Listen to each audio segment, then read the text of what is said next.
Halo teman-teman, sahabat-sahabat sekalian, selamat pagi. Ini hari Sabtu yang sangat cerah. Biasanya nanti agak siang hujan. Saya di Yayasan Odesa Indonesia kehadiran tamu. Kalau tamu kok terus-terusan ya, bukan tamu ya. Teman-teman sekalian. Saya perkenalkan ini Pak Iman, Ketua Pelaksana atau Koordinator Pelaksana Panitia dari WUD 60 tahun SMAK 1 BPK Penabur Bandung. Ini Ibu Katrin. Ya, saya sih ketua urusan Go Green, tanam menanam. Wah, top. Ini yang memperjuangkan para petani. Membawakan bibit-bibit buah-buahan. Dan Pak Hendra. Kalau ini saya udah kenal sangat lama sekali.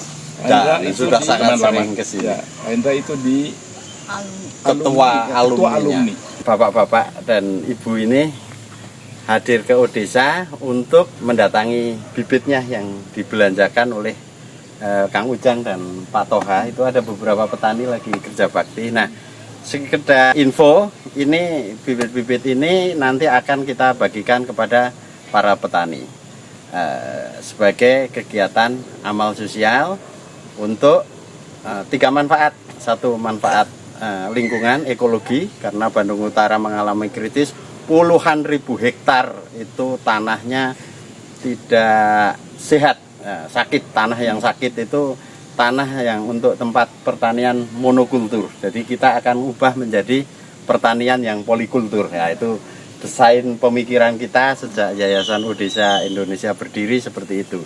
Yang kedua, manfaat ekonomi, karena bisa dijual. Misal panen pete Pak, kita jual rambutan, kedondong juga, dan ini semua laku dan sudah terbukti pada aksi-aksi sebelumnya. Dan yang ketiga juga untuk memberikan manfaat gizi secara langsung bagi petani di desa. Karena petani ini jujur, walaupun dekat dengan tanaman, belum tentu makan buah. Yang makan buah kan bapak-bapak. Karena di kota terus parkir mobil gampang, nggak hitungan kalau makan buah. Jadi yang bergizi-bergizi ya hanya di kota. Petaninya banyak yang kurang gizi. Karena itu kita berbagi ke desa untuk mensupport dengan gerakan penanaman tanaman pangan buah-buahan.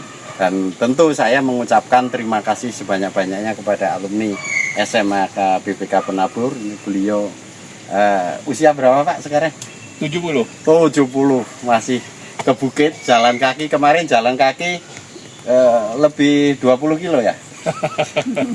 Tapi jalan kakinya cuma 2 kilo. Pak Hendra juga, Bu Katrin juga sering naik bukit. Kalau Ibu usia berapa? Sekarang saya sudah 60 lebih Pak. Wah, ini yang senior-seniornya berarti. Pak Hendra lebih muda. Paling muda 60. dia. Paling muda. Bukan 40 Pak. 16 ya Mas. Oke. Pengusaha, beliau Ya sama aja. pengusaha wira swasta semuanya. Jadi kedatangan teman-teman SMAK BPK Penabur itu kalau ke Odesa selain memberikan bantuan bibit, pakaian, juga alat tulis, terus pernah juga membantu MCK Pak Hendra bangun WC tahun 2018 lakukan. Waktu itu juga sama Pak. Kami dari teman-teman alumni juga. Iya. Itu MCK. Oke, ya saya ingat, nggak akan lupa. Dan itu Mang Toha selalu ingat karena dibantu terpalnya yang hebat. Pak Hendra itu punya pabrik produksi terpal yang sangat bagus. Pak Toha pernah disumbang. Nah, sekarang saya mau tanya-tanya ini Pak. Kalau misi sosial organisasi di alumni saya sudah paham lah.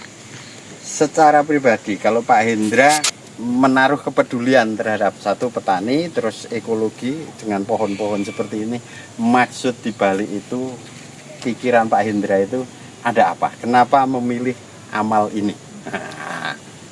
Ya, kalau dari saya pribadi, saya merasa bahwa sesuatu itu perlu langkah pertama untuk bisa membangun jangka panjang. Ini adalah langkah-langkah awal yang kita coba untuk lakukan di sini, di daerah Cimenyan ini Pak, dengan pemikiran jangka panjang bahwa suatu hari nanti sosial ekonomi yang ada di sini bisa bertumbuh dengan baik. Lalu tadi di luar 3 hal yang Pak Faiz katakan, saya percaya sekali bahwa kalau kegiatan ini bisa dilakukan dengan baik dan bisa berjalan dengan baik, akan ada satu dampak, yaitu dampak kedisiplinan masyarakat yang ada Pak. Iya. Karena yang seperti Bapak katakan, kita sering sekali orang Indonesia itu take it for granted. Kita punya alam yang sedemikian indah, dilempar apapun tumbuh. Tapi yang tumbuh itu tidak dipelihara. Nah, kita berharap dengan apa yang kita bagikan ini bisa dipelihara dengan baik, dan kalau itu terjadi akan ada pertumbuhan yang di luar faktor 3 tadi, Pak.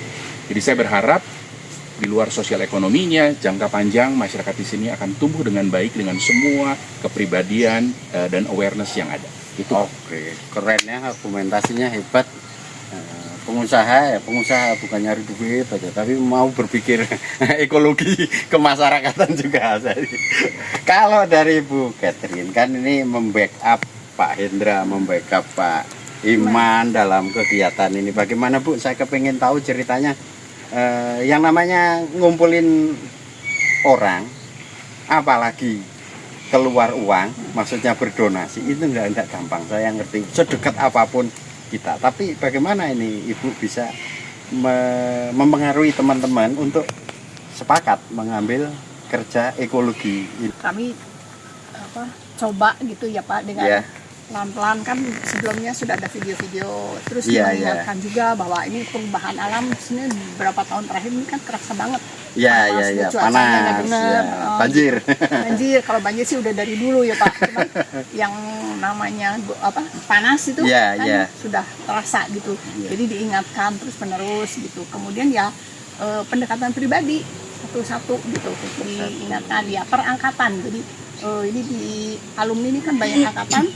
Setiap angkatan diminta untuk menggerakkan, mengingatkan teman-temannya. Ibu nggak capek satu persatu jelasin itu ke teman-teman kota itu? Mayoritas saya juga pengalaman di Bandung, nyaris jauh dari urusan-urusan budidaya loh. Ya, ini memang gerakan melawan arus Pak. Melawan arus, jadi keingatan.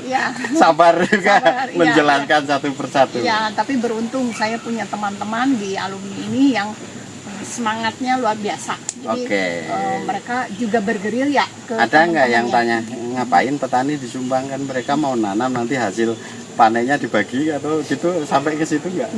Enggak. Ini amal paham ya. Nah, teman-teman juga harus paham sebenarnya bahwa petani itu bukan produsen yang kita bayangkan sebagai produsen kapital, bermodal. Petani di Indonesia itu statusnya petani gurem yang layak menerima bantuan karena pendapatannya juga di sini paling, mulai dari yang paling miskin buruh tani yang disebut petani juga itu cuman 400.000 sampai 720.000 per bulan. Jadi itu yang disebut miskin ekstrim. Nah, kalau kelompok seperti ini masih dibebani kerjasama dengan modal bagi hasil, kok kita yang punya kemampuan lain kok agaknya gimana gitu. Kalau mau bisnisnya yang sama yang setara lah, punya modal, punya pekerjaan. Kalau saya pikir ini kan kelompok prasejahtera di Indonesia, petani-petani seperti itu, ya kita lepas aja hibah. Lagian kita lakukan pendampingan seperti itu. Ya, terima kasih atas kegigihannya sehingga 6.000, bahkan ini targetnya 6.000 tapi menjelma menjadi 7.000 bibit semuanya. Jadi kita berbagi, dan kata petani-petani yang sudah terbiasa melakukan kegiatan ini, 90% tanaman itu hidup. Mengapa? Karena kalau kita nyumbang bukan yang segini Pak, nih setinggi orang. Jadi tingkat, dan musimnya juga pas, ini lagi musim hujan. Nah sekarang Pak Iman, apa yang membuat Anda gigih bekerja untuk ini? Atau dipengaruhi Pak Hendra, dipaksa gitu? Nggak berani, masa yang lebih tua kan? Tapi saya seneng ketika Pak Iman datang ke petani bareng dengan ngobrol dengan Pak Tati, kok ini sepertinya sangat sudah bukan hal yang pertama lagi kegiatan sosial. Itu saya ngerti banget dari cara berpikir Bapak gitu. Dan sekarang tolong jelasin misi menyenangi amal bibit ini apa sih Pak landasannya? Ya, walaupun usia saya lebih tua, masih muda Pak itu, lebih tua dari Pak Hendra, tapi Pak Hendra ini atasan saya. Oh gitu. Secara hierarki, beliau ini adalah ketua dari keluarga besar alumni yang mengangkat saya dan teman-teman panitia untuk melaksanakan perayaan 60 tahun Sebak 1 BPK, di mana perayaan ini mempunyai 3 kata dasar, Ya. yaitu kita bersyukur karena Tuhan sudah menyertai selama 60 tahun, Ya. yaitu kita sebutkan GG, gratitude. Kemudian fellowship, melalui kegiatan ini persekutuan kami, persaudaraan kami antar alumni itu makin erat. Terbukti memang makin banyak orang sadar, misalnya sadar lingkungan, bersama-sama kita mendonasi. Itu namanya fellowship, GF. Kemudian ada satu lagi I, impact. Itu dampak yang tadi dikatakan bahwa kita melakukan ini semua supaya kita bisa berdampak pada kita sendiri, ya, dan juga kepada masyarakat di sekitar kita. Jadi ketiga kata inilah yang mendasari kami melakukan berbagai macam kegiatan sosial, salah satunya adalah menanam pohon. Banyak lagi Pak, kita misalnya melakukan kegiatan bakti sosial kesehatan, memeriksa ada 700 pasien yang tidak mampu sebetulnya untuk diperiksa dengan nilai per orangnya kurang lebih 2 juta. Jadi dampaknya itu luar biasa karena disokong oleh berbagai macam latar belakang alumni, tetapi memiliki latar belakang yang berbeda-beda. Itu yang melandasi saya makin bersemangat untuk melakukan ini semua. Gitu. Keren kan? Ini argumentasi sifatnya sosiologis dan memperhatikan kelompok-kelompok dari keluarga prasejahtera, baik pengobatan termasuk tanaman. Jadi saya mewakili Yayasan Odesa Indonesia mengucapkan terima kasih bukan hanya bantuan bibitnya ke semua donatur, karena teman-teman di alumni ini datang ke Odesa bukan sekedar pragmatisme atau instan kegiatan menyalurkan limbah, tapi saya kemudian senangnya itu karena kita menjadi teman, seperti saudara, banyak sekali adik-adik mahasiswa yang merasakan ikut dapat manfaatnya. Pak Hendra juga mau mengisi acara itu nggak gagasan seputar gagasan masalah kewirausahaan. Nah itu kan keilmuan yang sangat nggak gampang untuk didapat oleh mahasiswa dengan memakai figur-figur seperti Pak Hendra yang pengusaha pengalamannya matang bertahun-tahun. Nah, semoga ini nanti kegiatan kita bisa berlanjut, kita saling mendoakan, semua sehat ya.